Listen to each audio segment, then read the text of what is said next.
श्री स्वामी समर्थ. मोगलाईत धाराशिव नजीक काजळे नावाच्या गावात श्री गोविंद मोहिते यांची संसाराचा गाडा ओढताना दमछाक होत होती. एके दिवशी त्यांनी स्वामींना प्रार्थना केली की महाराज, प्रपंच फार वाढला आहे, त्या तुलनेने मला प्राप्त होणारे उत्पन्न कमी आहे. अशा स्थितीत अब्रूने कसे दिवस निघतील?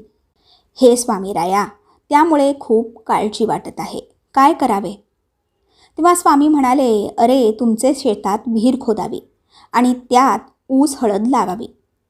स्वामी बोलले तर गोविंदराव बोलले, स्वामी, भरपूर विहिरी खोदल्या, परंतु पाणीच लागत नाही. त्यानंतर समर्थ हसले आणि बोलले, औदुंबर, पिंपरी, पिंपळ याच्या मध्यभागी खोदावे म्हणजे पाणी लागेल. स्वामींची अशी आज्ञा होताच श्री गोविंदराव खुश झाले आणि आज्ञेप्रमाणे तेथे विहीर खोदली, परंतु पाणी लागले नाही.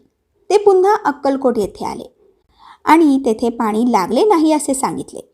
तेव्हा स्वामी बोलले, अरे, त्या काळ्या हत्तीचे डोके फोडल्यावर धोधो पाणी वाहील. श्री गोविंदरावांना स्वामींच्या या वाणीचा अर्थ समजला नाही. तितक्यात श्रीपाद भट बोलले, अहो, औदुंबरा शेजारी हत्तीसारखा दगड आहे, तो फोडल्यावर पाणी लागेल असे स्वामींना सांगायचे आहे. आणि स्वामी आज्ञेप्रमाणे तेथे असलेला दगड फोडून त्याखाली खोदताच चमत्कार झाला. हत्तीच्या सोंडेतून जसा पाण्याचा फवारा उडावा तसे धोधो पाणी लागले.